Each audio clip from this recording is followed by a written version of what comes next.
الحمد لله الذي هدانا بالكتاب الكريم نحمده ونستعينه ونستغفره ونؤمن به ونتوكل عليه ونعوذ به من شرور أنفسنا من يهد الله فهو المهتدي ومن يضلل فلن تجد له وليا مرشدا أشهد أن لا إله إلا الله وأشهد أن محمدا عبده ورسوله أرسله بالهدى ودين الحق ليظهره على الدين كله ولو كره المشركون اللهم صل على محمد وعلى آل محمد كما صليت على إبراهيم وعلى آل إبراهيم إنك حميد مجيد اللهم بارك على محمد وعلى آل محمد كما باركت على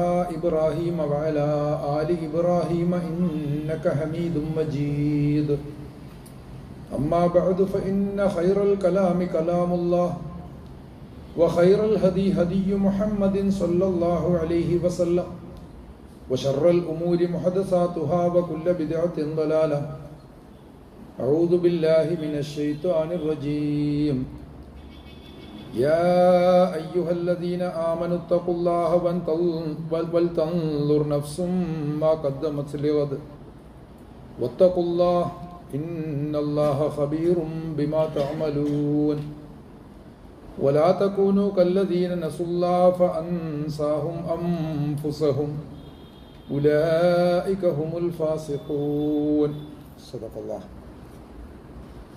അയ്യുഹന്നാസ് ഇത്തഖുല്ലാഹ്. അള്ളാഹുവിൻ്റെ നിയമങ്ങളെയും അവൻ്റെ കൽപ്പനകളെയും സൂക്ഷ്മമായി അറിഞ്ഞും അവൻ്റെ വിധികളെയും വിലക്കുകളെയും അതീവ ജാഗ്രതയോടെ പാലിച്ചും ജീവിതത്തെ അർത്ഥവത്താക്കി തീർക്കണമെന്ന് ആദ്യമായി വസിയത്ത് ചെയ്യുകയാണ്. അല്ലാഹു സുബ്ഹാനഹു വ തആല നമ്മുടെ എല്ലാ നല്ല പരിശ്രമങ്ങളെയും അതിൻ്റെ പൂർണ്ണതയിലും നന്മയിലും വിജയിപ്പിക്കുമാറാകട്ടെ. നമ്മെല്ലാവരെയും അവൻ നേർവഴിയിൽ നയിക്കുകയും നമ്മുടെ തെറ്റുകുറ്റങ്ങളെല്ലാം പുറത്തു തന്ന് അവൻ്റെ ജന്നാത്തുൽ ഫിർദൗസിൽ നമ്മെല്ലാവരെയും നമുക്ക് പ്രിയപ്പെട്ടവരോടൊപ്പം ഒരുമിച്ച് ചേർക്കുകയും ചെയ്യുമാറാകട്ടെ. ഖലീലുല്ലാഹി എന്ന് ഖുർആൻ വിശേഷിപ്പിച്ചിട്ടുള്ള ഇബ്രാഹിം അലൈഹിസ്സലാത്തു വസ്സലാമയെ അനുസ്മരിക്കുന്ന ഒരു സന്ദർഭമാണിത്. നമ്മളിപ്പോൾ പറഞ്ഞു വരുന്ന വിഷയത്തിൻ്റെ ഒരു തുടർച്ചയായിട്ടാണെങ്കിലും ഇബ്രാഹിം അലൈഹിസ്സലാത്തു വസ്സലാമയുടെ ജീവിതത്തെ ഒന്ന് അനുസ്മരിച്ചുകൊണ്ട് മാത്രം നാം മുന്നോട്ട് പോകേണ്ടതുണ്ട്. ജീവിതത്തിൻ്റെ ഒരു സമഗ്രതയുടെ സമ്പൂർണമായി തന്നെ ജീവിതം എങ്ങനെ അർത്ഥവത്താക്കി തീർക്കാം, എങ്ങനെ അള്ളാഹുവിനുള്ള സമർപ്പണമാക്കി മാറ്റാം എന്നതിനുള്ള ദൃഷ്ടാന്തമായാണ് ഇബ്രാഹിം അലൈഹിസ്സലാത്തു വസ്സലാമയുടെ ചരിത്രം നാം വായിക്കുന്നത്. എല്ലാ പ്രവാചകന്മാരുടെ ചരിത്രവും അതുപോലെ തന്നെയാണ് നാം അറിയുന്നത്. ഇബ്രാഹിം അലൈഹിസ്സലാമയുടെ ജീവിതത്തിൽ സന്ദേഹവും അന്വേഷണവുമുണ്ട്. പലപ്പോഴും പടച്ചതമ്പുരാനുമായിട്ട് നടത്തുന്ന ചില സംവാദങ്ങൾ. ചിലപ്പോൾ ചോദിക്കുന്നുണ്ട്, എങ്ങനെയാണ്, ഒരിടത്ത് ചോദിക്കുന്നതായിട്ട് നമ്മൾ കാണുന്നത്, എങ്ങനെയാണ് മരിച്ചവരെ നീ വീണ്ടും വിളിച്ചെഴുന്നേൽപ്പിക്കുന്നത്? പടച്ചതമ്പുരാൻ അതിന് മറുപടി കൊടുത്തു, നീ നിന്നോട് ഇണക്കി ഒരുമിച്ച് വളർത്തിയിട്ടുള്ള ഒരു പ്രാവിൻ കൂട്ടത്തിൽ നിന്ന് ചിലതിനെ പലതായി വിഭജിച്ച് നിന്റെ കണ്ണെത്താത്ത സ്ഥലത്ത് അത്രയും ഉയരത്തിൽ വെച്ച് അതിനുശേഷം നീ ഒന്ന് വിളിച്ചാൽ അവ നിന്നിലേക്ക് പറന്നു വരാറുണ്ടല്ലോ. ഇതുപോലെ പടച്ചതമ്പുരാൻ അവൻ്റെ അടിയാറുകളെ വിളിക്കുമ്പോൾ ഏത് മരണത്തിൽ നിന്നാണെങ്കിലും നമ്മുടെയൊക്കെ അനുഭവങ്ങൾക്ക് ഐഹികതയുടെ ഒരു പരിധിയുണ്ട്. അതുകൊണ്ട് തന്നെ മരിച്ചവരെ വിളിച്ചെഴുന്നേൽപ്പിക്കാൻ നമുക്ക് പറ്റില്ല. എന്നാൽ അതേസമയം മരണം എന്നത് അള്ളാഹുവിനെ സംബന്ധിച്ചിടത്തോളം അവൻ്റെ ഒരു പ്രവൃത്തി മാത്രമാണ്. അതിനപ്പുറം ഒരു ആത്യന്തികമായ അവസാനമല്ല. ആകയാൽ ഏത് മരണത്തിൽ നിന്നാണെങ്കിലും ഏത് ഖബറിൽ നിന്നാണെങ്കിലും അവരുയർന്നു വരും, അവരെഴുന്നേൽക്കും എന്ന് പടച്ചതമ്പുരാൻ മറുപടി പറയുന്നുണ്ട്. അപ്പോൾ സമാനമായ സന്ദർഭങ്ങൾ നമ്മൾ അനുസ്മരിക്കണം. അതുപോലെ തന്നെ ഇബ്രാഹിം അലൈഹി സ്വലാത്തു വസ്സലാമയുടെ സഞ്ചാരം, അതും ഇപ്പറഞ്ഞതുപോലെ ഭൂമിയിൽ നന്മ സ്ഥാപിക്കുക എന്ന ഉദ്ദേശത്തോടു കൂടി, ഭൂമിയിൽ അള്ളാഹുവിൻ്റെ ദീനിൻ്റെ വിജയത്തിന് വേണ്ടി, അതിനുവേണ്ടിയാണ് തൻ്റെ കുടുംബങ്ങളെ തന്നെ, ഇബ്രാഹിം അലൈഹി സ്വലാത്തു വസ്സലാമയുടെ 2 കുടുംബങ്ങളെ തന്നെ പകുത്ത് 2 ഭാഗത്താക്കിയത് എന്നും ഖുർആൻ പറയുന്നുണ്ട്. ഇന്നി അസ്കൻതു മിൻ ദുരിയത്തി ബിവാദിൻ ഗൈരി ദീ സറഇ ഇൻദ ബൈത്തിക്കൽ മുഹറം റബ്ബന ലിയുഖീമുസ്സലാ. പടച്ചതമ്പുരാനെ, ഞാൻ എൻ്റെ തലമുറയിൽ ഒരു വിഭാഗത്തെ, എൻ്റെ മക്കളിലൊരു വിഭാഗത്തെ, എൻ്റെ സന്തതി പരമ്പരയിലൊരു വിഭാഗത്തെ ഇവിടെ പാർപ്പിച്ചിട്ടുണ്ട്. ആൾപ്പാർപ്പില്ലാത്ത, വരണ്ടുണങ്ങിയ, കൃഷിയില്ലാത്ത, തരിശായി കിടക്കുന്ന ഈ മരുഭൂമിയിൽ. പക്ഷെ അവിടെ ഒന്നുണ്ട്, ഇന്ദ ബൈത്തിക്കൽ മുഹറം, നിന്റെ പരിശുദ്ധമായ ഗേഹത്തിൻ്റെ സമീപത്താണ് ഞാൻ അവരെ പാർപ്പിച്ചിരിക്കുന്നത്. അതൊരു ചരിത്രത്തിൻ്റെ തുടക്കമായി മാറേണ്ടതാണ്. അത് മനുഷ്യകുലത്തിന് തന്നെയും ഒരു വലിയ അനുഗ്രഹമായി തീരേണ്ടതാണ്. റബ്ബന ലിയുഖീമുസ്സലാ എന്ന് പറഞ്ഞാൽ അർത്ഥം അതാണ്. നിസ്കാരം നിലനിർത്താൻ എന്ന് പറയുമ്പോൾ നിസ്കാരമല്ല സ്വലാത്ത്. സ്വലാത്തിനെ പ്രാർത്ഥനയാക്കിയതിൻ്റെ യുക്തി, അല്ലെങ്കിൽ പ്രാർത്ഥനയെ സ്വലാത്താക്കിയതിൻ്റെ യുക്തി നമ്മൾ നേരത്തെ ചർച്ച ചെയ്തിട്ടുണ്ട്. അതേസമയം സ്വലാ എന്ന വാക്കിനെ അതിൻ്റെ ഒരു സമഗ്രതയിൽ എടുത്തു കഴിഞ്ഞാൽ ഈ പറഞ്ഞതെല്ലാം അതിൽ വരും. മനുഷ്യകുലത്തിന് ഏറ്റവും വലിയ അനുഗ്രഹമായിട്ട് അവർ മാറണം, മാതൃകയായിട്ട്. നിന്റെ ദീൻ ലോകത്ത് സ്ഥാപിതമാകണം. അതിനുള്ള നടപടികളുടെ ഭാഗമായിട്ടാണ് എൻ്റെ സന്തതികളിൽ നിന്നൊരു വിഭാഗത്തെ ഞാനിവിടെ നിന്റെ പരിശുദ്ധമായ ഗേഹത്തിന് സമീപം വസിപ്പിച്ചിരിക്കുന്നത് എന്ന് ഖലീലുല്ലാഹി ഇബ്രാഹിം അലൈഹി സ്വലാത്തു വസ്സലാം പറയുന്നതായിട്ട് വിശുദ്ധ ഖുർആൻ പറയുന്നു. തുടർന്നും അദ്ദേഹത്തിൻ്റെ സഞ്ചാരം, ആ സഞ്ചാരം, അതിനിടയിൽ അദ്ദേഹം ചെന്നെത്തിയിട്ടുള്ള പ്രദേശങ്ങൾ, അവിടെ ഉണ്ടായിട്ടുള്ള സംഭവങ്ങൾ, ഇതെല്ലാം തന്നെ വളരെ സംക്ഷിപ്തമായിട്ടാണ് ഖുർആനിൽ അത് പറയുന്നത്. കൂടുതൽ വിശദാംശങ്ങൾ ഇസ്രായേൽ മിത്തുകളിലും അവരുടെ ചരിത്രത്തിലും അതോടൊപ്പം ബൈബിൾ പഴയ നിയമത്തിലുമൊക്കെ വായിക്കാം. അതിലൊക്കെ ശരികളും തെറ്റുകളും ഉണ്ടാകുമെങ്കിൽ പോലും എല്ലാ ശരികളും തെറ്റുകളും തിരിച്ചറിയുന്നതിൻ്റെ അടിസ്ഥാന മാനദണ്ഡം ഖുർആനാണല്ലോ. ഖുർആൻ അറിയുന്ന ഒരാൾ എന്ത് വായിച്ചാലും കുഴപ്പമില്ല, അവർക്ക് തെറ്റുപറ്റില്ല. ഇതാണ് പ്രത്യേകം മനസ്സിലാക്കണം. നമ്മൾ ഒന്നും വായിക്കാതിരിക്കുകയല്ല വേണ്ടത്, എല്ലാം വായിക്കുകയും പഠിക്കുകയുമാണ് വേണ്ടത്. എന്നാൽ ഖുർആൻ അറിയുന്ന ഒരാൾക്ക് ഒരിക്കലും തന്നെ അതിൽ നിന്നൊന്നും യാതൊരു അബദ്ധവും സംഭവിക്കില്ല എന്നുള്ളത് ഉറപ്പാണ്. ഇപ്പോൾ ആ ഒരു ബോധത്തോടു കൂടി ഇതെല്ലാം തന്നെ പരിശോധിക്കണം. അങ്ങനെയാണ് ആ ജീവിതത്തെയും ചരിത്രത്തെയും ഒക്കെ നമ്മൾ മനസ്സിലാക്കുന്നത്. മൂന്നാമത്തെ സംഗതി സമർപ്പണമാണ്. ഇബ്രാഹിം അലൈഹി സ്വലാത്തു വസ്സലാമയുടെ സമ്പൂർണമായ സമർപ്പണം. ആ സമർപ്പണത്തിൻ്റെ ഭാഗമായി തന്നെയാണ് ബലി സംഭവവും നടക്കുന്നത്. അതും നമുക്കറിയാം. യഥാർത്ഥത്തിൽ എന്താണ് സംഭവിച്ചത് പലവട്ടം വിശകലനം ചെയ്തതാണ്, ഒരിക്കൽ കൂടി ഓർമ്മിപ്പിക്കുന്നു. ഇബ്രാഹിം അലൈഹി സ്വലാത്തു വസ്സലാം സ്വപ്നം കാണുന്നു. ആ സ്വപ്നത്തെ അക്ഷരാർത്ഥത്തിൽ സാക്ഷാത്കരിക്കാൻ വേണ്ടിയിട്ട്, കർമ്മപഥത്തിൽ വരുത്താൻ വേണ്ടിയിട്ട് മകനെയും കൂട്ടി ബലിസ്ഥലത്തേക്ക് പോകുന്നു, വാളുയർത്തുന്നു. ആ സമയത്ത് പടച്ചതമ്പുരാൻ പറയുന്നു, ഖദ് സദ്ദഖത റുഇയ, നിന്റെ സ്വപ്നം നീ പൂർത്തീകരിച്ച് കഴിഞ്ഞതാണ്. എന്ന് വെച്ചാൽ നീ നിന്റെ സന്തതികളിൽ ഒരു പരമ്പരയെ സമർപ്പിച്ചിരുന്നല്ലോ, ആ സമർപ്പണം അല്ലാഹു സ്വീകരിച്ചിരിക്കുന്നു. അതാണ് നിനക്ക് ഞാൻ കാണിച്ചു തന്നത്. അതേസമയം തന്നെ ഇനി നീ ചെയ്യേണ്ടത് ഒരാട്ടിനെ അറുത്ത് ആളുകൾക്കിടയിൽ ദാനം ചെയ്യുക. ആട്ടിനെ അറുത്ത് ദാനം ചെയ്യണം, ആളുകൾക്ക് ഭക്ഷണം കൊടുക്കുക. ബലിമൃഗത്തിൻ്റെ ചോരയോ മാംസമോ ഒന്നും അള്ളാഹുവിന് വേണ്ട, അവനിലേക്ക് അത് എത്തുകയുമില്ല. വലാക്കി യനാലുഹു തഖ്വ മിൻകും, നിങ്ങളുടെ തഖ്വ മാത്രമാണ് പടച്ചതമ്പുരാന്റെ പക്കലെത്തുക. അതേസമയം ബലിമാംസം എന്ന് പറയുന്നത് ആളുകൾക്ക് തിന്നാനുള്ളതാണ്. അപ്പോൾ ഭക്ഷ്യവസ്തു എന്ന നിലക്ക് അത് ദാനം ചെയ്യുക, ആളുകൾ കഴിക്കട്ടെ. അപ്പം ഇങ്ങനെ വരുമ്പോൾ ഇപ്പറയുന്ന ദീനിന്, സമർപ്പണത്തിന് സമൂഹത്തോടുള്ള പ്രതിബദ്ധത കൂടി അവിടെ വെളിവാകുന്നു എന്നുള്ളതാണ്. അത് ദാനം എന്നൊരു പ്രക്രിയയിലൂടെ മാത്രമല്ല. തുടർന്ന് ഇബ്രാഹിം അലൈഹി സ്വലാത്തു വസ്സലാമയുടെ ജീവിതത്തിൽ നമ്മൾ കാണുന്നൊരു തലക്കെട്ട് സമരമാണ്. ആ സമരം എന്ന തലക്കെട്ടിൽ പ്രവാചകന്റെ ജീവിതം പരിശോധിക്കുമ്പോൾ നമ്രൂദിനോടുള്ള സംവാദം, അലം തറ ഇലല്ലദീ ഹാജ്ജ ഇബ്രാഹിമ അൻ ആതാഹുല്ലാഹുൽ മുൽക്ക്, ഇബ്രാഹിമിനോട് തർക്കിച്ചിട്ടുള്ള ഒരു മനുഷ്യനെ നീ കണ്ടില്ലയോ, അഥവാ അവനെക്കുറിച്ചുള്ള വാർത്തകൾ നീ അറിഞ്ഞിട്ടില്ലേ? എന്തെന്നാൽ അയാൾക്ക് ഭൂമിയിൽ അധികാരം ലഭിച്ചിരുന്നു, അള്ളാഹു അധികാരം അയാൾക്ക് നൽകിയിരുന്നു. അള്ളാഹുവിൻ്റെ പരീക്ഷണങ്ങളുടെ ഭാഗമാണല്ലോ അത്. അതേസമയം അയാൾ അധികാരി താനാണെന്ന് ധരിച്ചു. അങ്ങനെ അക്രമങ്ങളുണ്ടായി, ഏകാധിപത്യമുണ്ടായി, മനുഷ്യർക്കിടയിൽ തരംതിരിവുകളുണ്ടായി, അടിച്ചമർത്തലുകളുണ്ടായി. ഇതിനെല്ലാം എതിരായിട്ടുള്ള ഒരു ശക്തമായ പ്രബോധനമാണ് മൂസാ അലൈഹി സ്വലാത്തു വസ്സലാം ഫറോവയോട് പറഞ്ഞപ്പോഴും ഇബ്രാഹിം അലൈഹി സ്വലാത്തു വസ്സലാം നമ്രൂദിനോട് പറഞ്ഞപ്പോഴും ഒക്കെ സംഭവിച്ചത് അതാണ്. നിനക്കതിനൊന്നുള്ള അധികാരമില്ല. നിനക്കിങ്ങനെ ഒരു സ്ഥാനം കിട്ടിയിട്ടുണ്ടെങ്കിൽ അള്ളാഹുവിൻ്റെ കൽപ്പന പ്രകാരം ജനങ്ങളോടൊപ്പം ജനങ്ങൾക്ക് വേണ്ടി നിലകൊള്ളണം. ഇതാണ് നിന്റെ ബാധ്യത. ഇതാണ് അവർക്ക് പറ്റാതിരുന്നതും എന്ന് കാണാൻ സാധിക്കും. അപ്പോൾ ആ ഒരു അടിത്തറയിൽ നിന്നുകൊണ്ടുള്ള സമരം അതൊരു വലിയ സമരമാണ്, അഗ്നിപരീക്ഷണങ്ങൾ കൂടിയാണ് എന്നും ഖുർആൻ പറയുന്നത്. ഈ രീതിയിൽ ഇബ്രാഹിം അലൈഹി സ്വലാത്തു വസ്സലാമയുടെ ജീവിതത്തെ അറിയുകയും പഠിക്കുകയും അങ്ങനെ അതിനെ അനുധാപനം ചെയ്യുകയും ചെയ്യുക എന്നുള്ളതാണ് ഖുർആൻ അതിലൂടെ കൽപ്പിക്കുന്നത് എന്ന് നാം കാണേണ്ടതാണ്.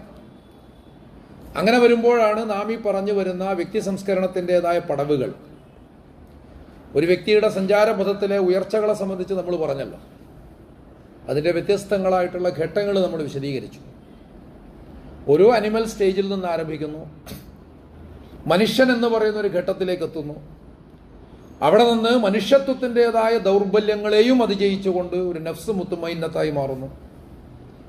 അങ്ങനെ അള്ളാഹുവിൻ്റെ തുറന്ന കരങ്ങളിലേക്ക് അവൻ ആകർഷിക്കപ്പെടും. ഈ ഒരു സ്വഭാവത്തിൽ അത് വളരെ കൃത്യമായി വിശദീകരിച്ചു. അതോടൊപ്പം തന്നെ വളരെ ജാഗ്രത പുലർത്തിയിട്ടില്ലെങ്കിൽ അതിലുണ്ടാകുന്ന മറ്റ് ചില സാധ്യതകളെക്കുറിച്ച് കൂടി പറഞ്ഞിരുന്നു.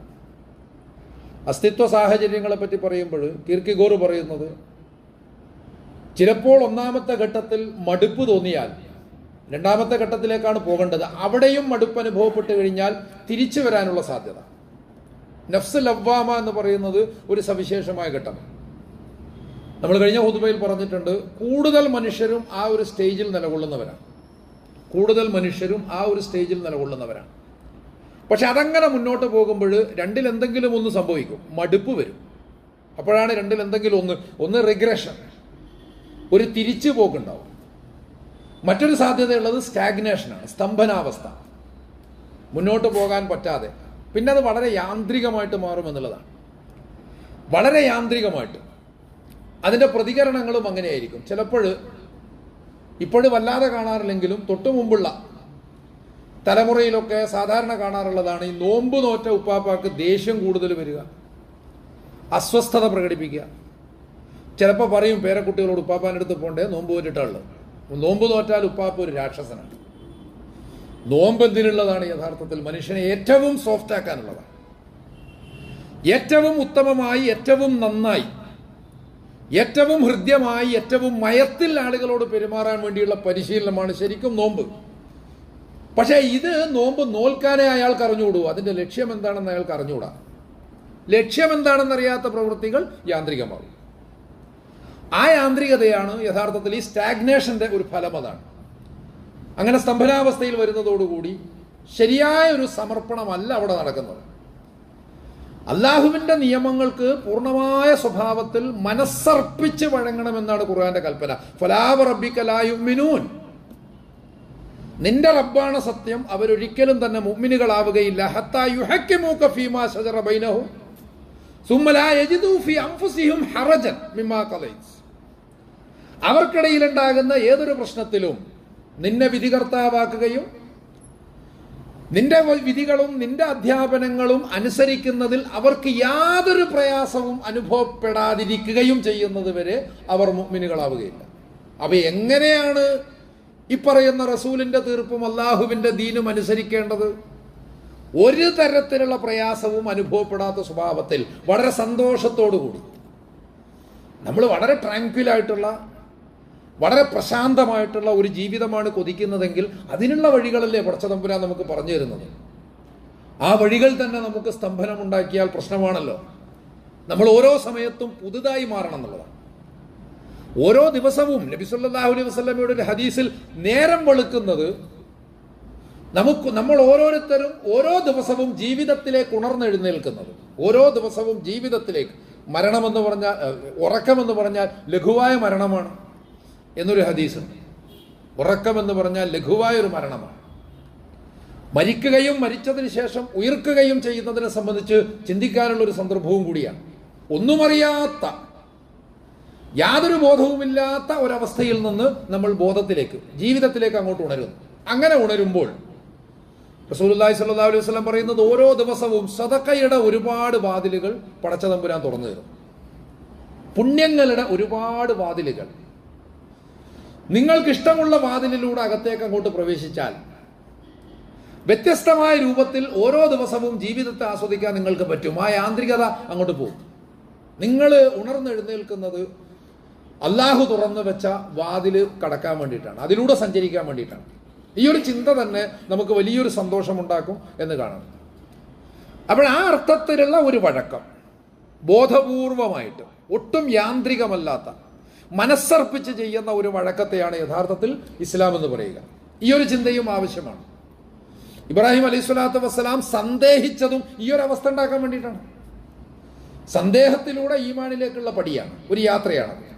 സന്ദേഹിച്ചത് എന്തിനാണ്? വലാക്കിന്ന തത്മഇന്ന കൽബി. ഇബ്രാഹിം അലൈഹി സ്വലാത്തു വസ്സലാം അതിന്റെ കാരണം, നിനക്കെന്തിനാണ് സംശയം, എന്തിനാണ് സന്ദേഹം എന്ന് പടച്ച തമ്പുരാൻ ചോദിച്ചപ്പോൾ, എനിക്ക് കാര്യങ്ങളൊക്കെ അറിയാം, പക്ഷെ ഞാൻ ആഗ്രഹിക്കുന്നത് ഈ പറയുന്ന തത്മഇന്ന, അതാണ് നഫ്സ് മുത്മഇന്ന, അങ്ങനെ ഒരു പദവിയാണ് ഞാൻ ആഗ്രഹിക്കുന്നത്. അപ്പോൾ അതിലേക്ക് പോകുവാൻ, അതിലേക്ക് സഞ്ചരിക്കുവാൻ, അതിനുവേണ്ടി ബോധപൂർവം മനസ്സർപ്പിച്ചുകൊണ്ടുള്ള പ്രവർത്തനങ്ങളാണ് അല്ലാഹു സുബ്ഹാനഹു വ തആല നമ്മളോട് ആവശ്യപ്പെടുന്നത് എന്ന് മനസ്സിലാക്കേണ്ടതാണ്. അതോടൊപ്പം തന്നെ നമ്മൾ മുന്നോട്ട് പോകുന്ന വഴികളിൽ എവിടെയും മൂന്നാമത്തൊരു സാധ്യത, ഈ നഫ്സുൽ ലവ്വാമയുടെ സ്റ്റേജിലെത്തി കഴിഞ്ഞാൽ മൂന്നാമത്തൊരു സാധ്യത അതാണ്. ഇത് ധാർമ്മികമായ ഒരു ഉത്കർഷതാഭാവം, മോറൽ സുപ്പീരിയോറിറ്റി. നമ്മൾ മുകളിലെത്തിക്കഴിഞ്ഞു, ഇനി അങ്ങോട്ട് വേറൊന്നും നോക്കാനില്ല എന്ന ഒരു ചിന്താഗതി. അതോടുകൂടി ചുറ്റിലുമുള്ള മനുഷ്യരൊക്കെ മോശക്കാരാണ് എന്ന് തോന്നാൻ തുടങ്ങും. ആ തോന്നൽ പ്രകടിപ്പിച്ചാലും ഇല്ലെങ്കിലും അങ്ങനെ തോന്നും. നമ്മളങ്ങ് മുകളിൽ നിൽക്കുന്നവരാണ്, ഉപദേശികളാണ്, നമ്മൾ ആളുകളെ നന്നാക്കുന്നവരാണ്. ലോകത്തെ നന്നാക്കുക, മനുഷ്യരിൽ നന്മയുണ്ടാക്കുക, ഇതൊക്കെ നമ്മുടെ പ്രവർത്തനത്തിന്റെ ഭാഗമാണ്. പക്ഷെ അത് ആ ഒരു സുപ്പീരിയോറിറ്റിയിൽ നിന്നുകൊണ്ടാവരുത്. നമ്മളെല്ലാം തികഞ്ഞവരാണ് എന്ന ഭാവത്തിൽ നിന്നുകൊണ്ടാവരുത്. ഇപ്പറയുന്ന ചില പ്രവണതകളൊക്കെയും യഥാർത്ഥത്തിൽ ഇപ്പറയുന്ന സ്റ്റേജിൽ സംഭവിച്ചേക്കാം. താനാണ് ശരി എന്ന ഒരു ഭാവം അതൊരിക്കലും ഉണ്ടാവാൻ പാടില്ല. ഈ സൂഫിസത്തിന്റെ ഭാഗമായിട്ട് രണ്ട് പ്രസ്ഥാനങ്ങൾ രൂപപ്പെട്ടതിന് സമാന്തരമായിട്ട്, സൂഫിസത്തിന്റെ ഭാഗമായിട്ട് അതിനെ എണ്ണാറുണ്ട്. ചിലപ്പോൾ ചിലർ അതിനെ വേറെ തന്നെയാണ് കണക്കാക്കാറുള്ളത്. ഒന്നിന്റെ പേര് മലാമത്തിയ എന്നാണ്, മറ്റൊന്ന് കലന്തരിയ. കലന്തരിയ എന്ന് പറയുമ്പോൾ അതൊരു ഉന്മാദത്തിൻ്റെതായ ഒരു രീതിയാണ്. ചിലപ്പോൾ നമ്മൾ ഈ ലാൽ ഷഹബാസ് കലന്തർ എന്നൊക്കെ കേട്ടിട്ടുണ്ടല്ലോ. അദ്ദേഹം അങ്ങനെയാണോ അല്ലയോ എന്നുള്ളതല്ല വിഷയം. ഈ കലന്തർ എന്നുള്ള പദം അങ്ങനെ വരുന്നതാണ്. ഇപ്പൊ കലന്തരിയ. അതേസമയം മലാമത്തിയ വിഭാഗത്തെ സംബന്ധിച്ചിടത്തോളം അവരുടെ രീതികൾ നമുക്ക് അനുകരണീയമല്ല, പക്ഷെ അതിന്റെ പിന്നിൽ ഒരു തത്വമുണ്ട്. അതായത് നമ്മുടെ നന്മകൾ ആളുകൾ കാണാതിരിക്കുക. ആരെങ്കിലും അതിൽ പ്രകീർത്തിച്ചു കഴിഞ്ഞാൽ നമുക്ക് ഈ പറയുന്ന സുപ്പീരിയോറിറ്റി വരും. അതില്ലാതാവണമെങ്കിലോ ചിലപ്പോൾ ആളുകൾ കാണുക ചില തെറ്റുകൾ അങ്ങോട്ട് ചെയ്തേക്കണം എന്നുകൂടി. അതാ പറഞ്ഞത്, നമുക്ക് അനുകരണീയമൊന്നുമല്ല, പക്ഷെ അതിലും ഒരു തത്വമുണ്ട്. ചില തെറ്റുകൾ ആളുകളെ കാണിക്കാൻ വേണ്ടി ബോധപൂർവം, ചിലപ്പോഴത് ഗുരുതരമായ തെറ്റുമാവാം. ഒരാൾ അയാളെ ആക്ഷേപിക്കുമ്പോൾ അയാൾ വിചാരിക്കും കുഴപ്പമില്ല, എൻ്റെ നന്മകൾ മറ്റുള്ളവർ കാണാനുള്ളതല്ല, പടച്ച തമ്പുരാൻ അറിയാനുള്ളതാണ്. അപ്പോൾ ആ തെറ്റ് ചെയ്തിട്ട് ആളുകളെ കാണിക്കുക എന്നുള്ള ഭാഗം അങ്ങോട്ട് വിടുക. അതിനപ്പുറം എൻ്റെ നന്മകളും ഗുണങ്ങളും അള്ളാഹു അറിയാൻ മാത്രമുള്ളതാണ്. അതിനപ്പുറം ആരെക്കാളും മേലിൽ നിൽക്കാനുള്ളതല്ല. അപ്പൊ ആ പറയുന്ന മോറൽ സുപ്പീരിയോറിറ്റി അതും ഈ പറയുന്ന പോലെ സ്റ്റാഗ്നേഷനൊക്കെ ഉണ്ടാക്കും, മടുപ്പുണ്ടാക്കും. അത് വസ്തുതയാണെന്ന് മനസ്സിലാക്കണം. അപ്പോൾ ആ അർത്ഥത്തിൽ ജീവിതത്തെ നമ്മൾ പരിശോധിക്കുക. ഇതൊക്കെ തിരിച്ചറിയാൻ വേണ്ടിയിട്ടാണ് ചില കഥകളൊക്കെ നമ്മൾ പറഞ്ഞത്. പീർ ജിൻഡിന്റെ കഥ പറഞ്ഞു, പീർ ജിൻഡിന്റെ യാത്രയുടെ കഥ. അതുപോലെ തന്നെ ദസ്തയേവ്സ്കിയുടെ ക്രൈം ആൻഡ് പണിഷ്മെന്റിലെ റസ്കോൾനിക്കോഫിന്റെ കഥ പറഞ്ഞു. അവരുടെയൊക്കെ ജീവിതം എന്ന് പറയുന്നത് ഒരു യാത്രയായിട്ട് എടുത്താൽ ഇതുപോലെ ഒരുപാട് കഥാപാത്രങ്ങളുണ്ട്. മ്യൂർ സാൾട്ട് എന്ന് പറഞ്ഞിട്ട് ഒരാളുണ്ട്. മ്യൂർസാൾട്ട് എന്ന് പറഞ്ഞാൽ ആൽബർ കാമ്യുവിന്റെ സ്ട്രേഞ്ചർ എന്നൊരു നോവലുണ്ട്. The stranger, അപരിചിതൻ. ആ നോവലിലെ പ്രധാന കഥാപാത്രമാണ് മ്യൂർസാൾട്ട്. അങ്ങേയറ്റം നിസ്സംഗനായ ഒരു കഥാപാത്രമായിട്ടാണ് തുടക്കത്തിൽ അയാളെ കാണുന്നത്. എത്രത്തോളം എന്ന് വെച്ചാൽ ആ നോവലിന്റെ തുടക്കം അയാൾ പറയാണ്, my mother died today or may be yesterday, I don't know. എൻ്റെ അമ്മ ഇന്ന് മരിച്ചു, അല്ല ഇന്നലെയാണോ, എനിക്ക് അറിഞ്ഞുകൂടാ. ഇത്രയും നിസ്സംഗത വേറെ ഏതെങ്കിലും ഒരു മനുഷ്യനിൽ നിന്ന് നമ്മൾ പ്രതീക്ഷിക്കുമോ? അമ്മ മരിച്ചതായിട്ട് വിവരം കിട്ടി, ഇന്നാണോ ഇന്നലെയാണോ എന്നൊന്നും അറിയില്ല എന്ന് പറയുന്ന ഒരു മനുഷ്യനെ കുറിച്ച് നമ്മളെന്ത് വിചാരിക്കുന്നു? ഇയാൾ അവസാനം വിചാരണ ചെയ്യപ്പെടുന്നുണ്ട്. എന്താ കാര്യം എന്ന് വെച്ചാൽ അമ്മ മരിച്ചപ്പോൾ ഇയാൾ കരഞ്ഞില്ല. അപ്പോൾ അയാളിലുള്ള പൈശാചിക ഭാവത്തെയാണ് സൂചിപ്പിക്കുന്നത് എന്നൊക്കെ പറഞ്ഞുകൊണ്ടാണ്. അയാൾ പറഞ്ഞ് എനിക്ക് അഭിനയിക്കാൻ അറിയില്ല.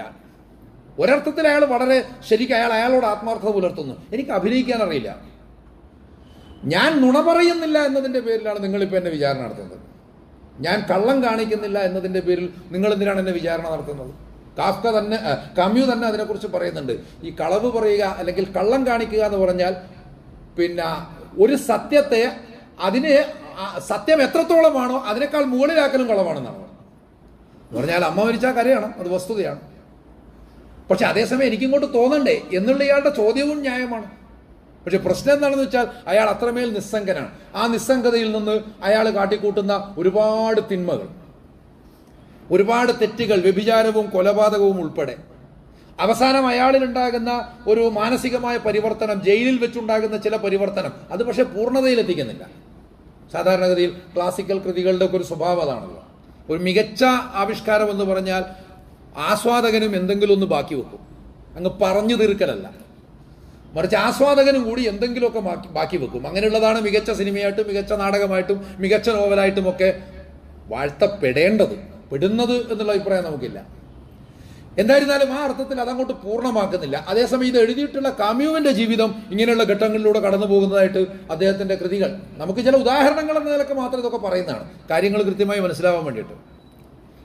അപ്പം അങ്ങനെ അദ്ദേഹത്തിന്റെ കൃതികളെ അടിസ്ഥാനപ്പെടുത്തിക്കൊണ്ട് മൂന്നായിട്ട് വിഭജിച്ചിട്ടുണ്ട്. അത് മൂന്നായിട്ട് തന്നെയാണ് വിഭജിച്ചത്. മൂന്നിനെന്തോ ഒരു പ്രത്യേകത. എന്തായാലും അങ്ങനെ മൂന്നായി വിഭജിച്ചിട്ടുണ്ട്. ഒന്നാമതായിട്ട് അദ്ദേഹം മനുഷ്യഭാഗധേയത്തിനുള്ള വിശ്വാസം അസംബന്ധവും യുക്തിരഹിതവുമാണ് എന്ന് മനസ്സിലാക്കുന്നു. അതിന്റെ അടിസ്ഥാനത്തിൽ അങ്ങേയറ്റം സന്ദേഹിയും നിരർത്ഥകവാദിയുമായി തീരുകയും അയാൾ വിചാരിക്കുന്നത് അർത്ഥമുള്ള ഒരേ ഒരു തത്വം മരണം മാത്രമാണ്. അപ്പൊ അങ്ങനെ ചിന്തിക്കുന്ന ഒരാൾക്ക് ഈ പറഞ്ഞതുപോലെ എൻ്റെ അമ്മ ഇന്നോ ഇന്നലെയോ മരിച്ചു, എപ്പോഴാണെന്ന് കൃത്യമായിട്ട് എനിക്കറിയില്ല എന്ന് പറയാനേ പറ്റുള്ളൂ. അയാൾ ആരെയും വിശ്വാസത്തിലെടുക്കുന്നില്ല. അങ്ങനെയുള്ളൊരു മനുഷ്യൻ വ്യഭിചരിക്കുകയും അതുപോലെ തന്നെ കൊലപാതകം നടത്തുകയും ചെയ്തില്ലെങ്കിലേ അത്ഭുതമുള്ളൂ. അപ്പൊ ഇങ്ങനൊരു ലെവലിലേക്ക് കമ്മ്യൂ ചെയ്തു എന്നല്ല പറയുന്നത്. നമ്മളിപ്പോൾ പറയുന്നത് മ്യൂർസാൾട്ടിനെ കുറിച്ചല്ല, കമ്മ്യൂവിനെ കുറിച്ചാണ്. അതേസമയം കമ്മ്യൂവിന്റെ കൃതികൾ ഇങ്ങനൊരു പരിവർത്തനത്തെ അടയാളപ്പെടുത്തുന്നുണ്ട് എന്ന് സൂചിപ്പിച്ചതാണ്.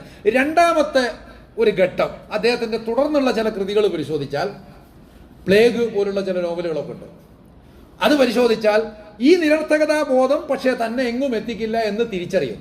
ആ തിരിച്ചറിവിൽ അയാൾ പ്രക്ഷോഭകാരിയാവുകയാണ്.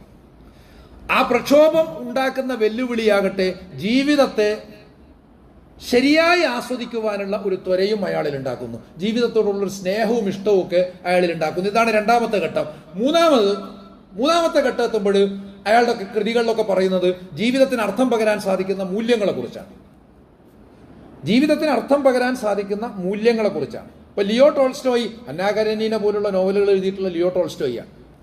അതേസമയം അദ്ദേഹത്തിന്റെ അവസാന കൃതികൾ ഇത്തരം മൂല്യങ്ങളെ കുറിച്ചുള്ള പ്രതിപാദനമാണ്. ഏതിനാണ് സാഹിത്യമൂല്യം കൂടുതൽ എന്നിവിടെ ചോദിക്കരുത്, അത് വേറെ വിഷയമാണ്. ആളുകളുടെ ജീവിതം അങ്ങനെ അങ്ങോട്ട് മുന്നോട്ട് പോകുന്നതിനെ കുറിച്ചാണ് സൂചിപ്പിച്ചത്. ഇപ്പോൾ ആളുകൾ അങ്ങനെ മുന്നോട്ട് തന്നെ പോകണം. മുന്നോട്ട് പോകാതിരിക്കുന്നത് ഈ പറയുന്ന ഒരു തരത്തിലുള്ള മടുപ്പ് സംഭവിക്കുമ്പോഴാണ്. ആ മടുപ്പിനെ നമ്മൾ അതിജയിക്കേണ്ടത് ഇതുപോലെ നമ്മൾ ഓരോ ദിവസവും ഉണർന്നെഴുന്നേൽക്കുന്നത് അള്ളാഹു നമുക്ക് വേണ്ടി തുറന്നു വെച്ചിട്ടുള്ള സദഖയുടെ നിരവധി വാതിലുകൾ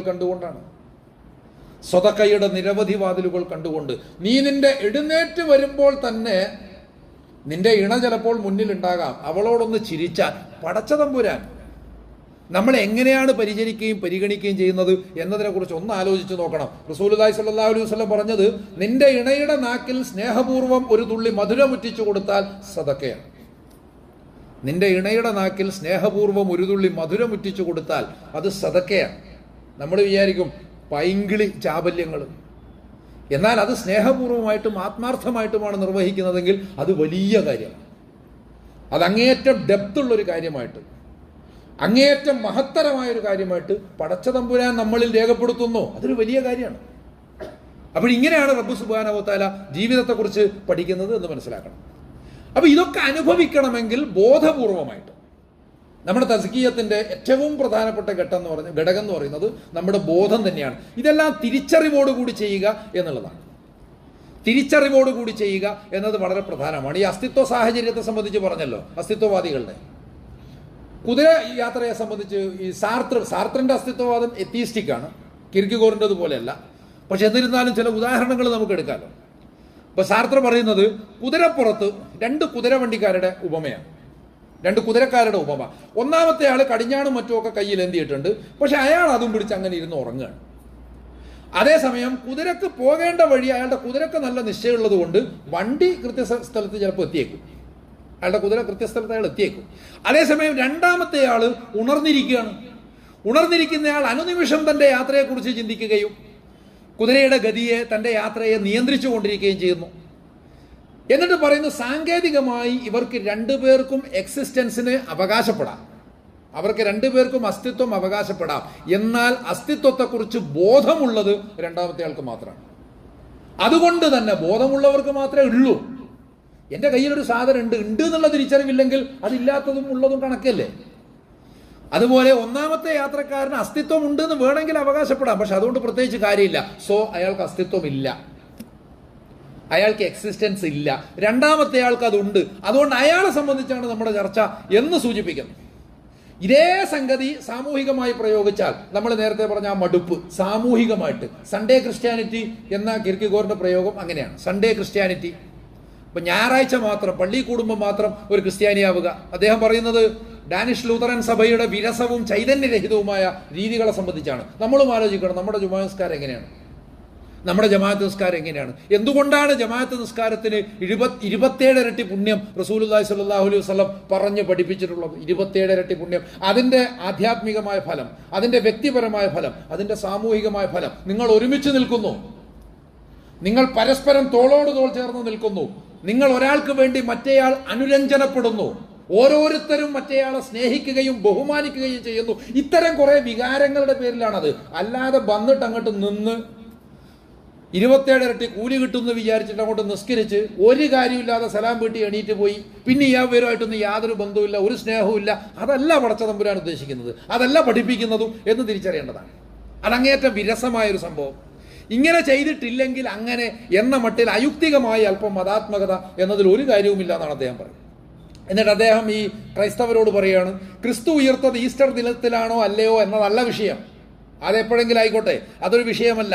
അദ്ദേഹം നമുക്ക് വേണ്ടിയാണ് ജീവിച്ചതെങ്കിൽ, അദ്ദേഹം നമുക്ക് വേണ്ടിയാണ് പീഡയേറ്റതെങ്കിൽ, അദ്ദേഹം നമുക്ക് വേണ്ടിയാണ് ക്രൂശിക്കപ്പെട്ടതെങ്കിൽ, അങ്ങനെ അദ്ദേഹം നമുക്ക് വേണ്ടി മരണത്തെ അതിവർത്തിച്ച് ഉയർത്തെഴുന്നേറ്റിട്ടുണ്ടെങ്കിൽ നമ്മുടെ ജീവിതത്തിലാകെ അദ്ദേഹം വ്യാപിച്ചു നിൽക്കണം. എങ്ങനെയാണ് ഇബ്രാഹിം അലൈഹി സ്വലാത്തു വസ്സലാമയെ അനുസ്മരിക്കേണ്ടത് എന്ന് മനസ്സിലായല്ലോ. ഇബ്രാഹിം അലൈഹി സ്വലാത്തു വസ്സലാമയെ അനുസ്മരിക്കേണ്ടത് എങ്ങനെയാണെന്ന് നമുക്കും മനസ്സിലായി. കിർക്കിഗോർ പറയുന്നത് ഒരു ക്രിസ്ത്യാനി ആയിരിക്കുക എന്നതിനർത്ഥം ക്രൈസ്തവമായ ഒരു ജീവിതം നയിക്കുക എന്നുള്ളതാണ്. ഒരു മുസ്ലിം ആവുക എന്ന് പറഞ്ഞാൽ അതിൻ്റെ അർത്ഥം ഇസ്ലാമികമായ ജീവിതം നയിക്കുക എന്നത് മാത്രമാണ്. അല്ലാതെ അത് കേവലം ഒരു ഐഡന്റിറ്റി അല്ല, അത് കേവലം ഒരു ബഹുമതിയുമല്ല. അങ്ങനെ കരുതുമ്പോഴാണ് ഇതൊക്കെയും തന്നെ ബോധപൂർവം മടുപ്പുള്ള ഒന്നായി മാറുന്നത് എന്ന് മനസ്സിലാക്കണം. നമ്മളിത് വളരെ യാന്ത്രികമായി മാത്രം ഇതിനെ മുന്നോട്ട് കൊണ്ടുപോകുമ്പോൾ, അതുകൊണ്ട് വളരെ കൃത്യമായിട്ട് നിങ്ങൾ ഇന്നിനെക്കുറിച്ചും നാളെയെക്കുറിച്ചും ചിന്തിക്കുക. യാ അയ്യുഹല്ലദീന ആമനു ഇത്തഖുല്ലാഹ വൽ തൻളുർ നഫ്സും മാ ഖദ്ദമത് ലിഗദ്. അല്ലയോ മുഅ്മിനുകളെ, നിങ്ങൾ അല്ലാഹുവിനെ സൂക്ഷിക്കുക. ഓരോ വ്യക്തിയും നാളേക്ക് വേണ്ടി എന്ത് മുന്നൊരുക്കമാണ് താൻ ചെയ്തു വെച്ചിട്ടുള്ളത് എന്ന് ആലോചിച്ചു കൊണ്ടിരിക്കണം. വത്തഖുല്ലാഹ് ഇന്നല്ലാഹ ഖബീറും ബിമാ തഅമലൂൻ. അല്ലാഹുവിനെ സൂക്ഷിക്കുക, അല്ലാഹുവിങ്കൽ ബോധം കൈക്കൊള്ളുക. തീർച്ചയായും അല്ലാഹു നിങ്ങൾ പ്രവർത്തിക്കുന്നതിനെ പറ്റി സൂക്ഷ്മജ്ഞാനമുള്ളവനാകുന്നു. വലാ തകൂനു കല്ലദീന നസുല്ലാ. ഇൻഷാ അല്ലാഹ് അതിന്റെ വിശദാംശങ്ങൾ പിന്നീട് പറയാം. നിങ്ങൾ ഒരിക്കലും തന്നെ അല്ലാഹുവിനെ മറന്നുപോയവരെ പോലെ ആവരുത്. ഫഅൻസാഹും അൻഫുസഹും. അങ്ങനെ അവരവരെ തന്നെ മറന്നുപോയവരെ പോലെ. അല്ലാഹുവിനെ മറന്നു പോവുക, ദൈവത്തെ ഓർക്കാതിരിക്കുക എന്ന് പറഞ്ഞാൽ തന്നെ തന്നെ മറന്നു കളയുക എന്നതാകുന്നു. ഉലായിക ഹുമുൽ ഫാസിഖൂൻ. അവരാണ് യഥാർത്ഥത്തിൽ ഫാസിഖുകൾ. അപ്പോൾ അത് തിരിച്ചുള്ള ശരിക്കൊരു പതനത്തെയാണ് അടയാളപ്പെടുത്തുന്നതെന്ന് മനസ്സിലാക്കണം. നമ്മൾ മുന്നോട്ടേക്കാണ് പോകുന്നത്. നമ്മൾ ഇബ്രാഹീമിൻ്റെ പാതയിൽ, മുഹമ്മദ് മുസ്തഫ സല്ലല്ലാഹു അലൈഹി വസല്ലമയുടെ പാതയിൽ, അതിലൂടെ അള്ളാഹു അയച്ചിട്ടുള്ള എല്ലാ പ്രവാചകന്മാരുടെയും പാതയിൽ നിലകൊള്ളുവാനും മുന്നോട്ട് പോകുവാനും ആഗ്രഹിക്കുന്നു. അങ്ങനെ സ്വയം സംസ്കരിക്കപ്പെടാനും മെച്ചപ്പെട്ട ഒരു സമൂഹത്തെ വളർത്തിയെടുക്കുവാനും ഒരു ജീവിതത്തെ ലോകത്തിന് കാണിച്ചു കൊടുക്കുവാനും അതിലൂടെ ലോകത്തെ തന്നെ മാറ്റിയെടുക്കുവാനും ശ്രമിക്കുന്നു. ആ ഒരു ബോധത്തോടു കൂടി മുന്നോട്ട് പോവുക എന്നതാണ് പ്രധാനം. അള്ളാഹു സുബ്ഹാനഹു വ തആല നമ്മെല്ലാവരെയും അനുഗ്രഹിക്കുകയും വിജയിപ്പിക്കുകയും ചെയ്യുമാറാകട്ടെ.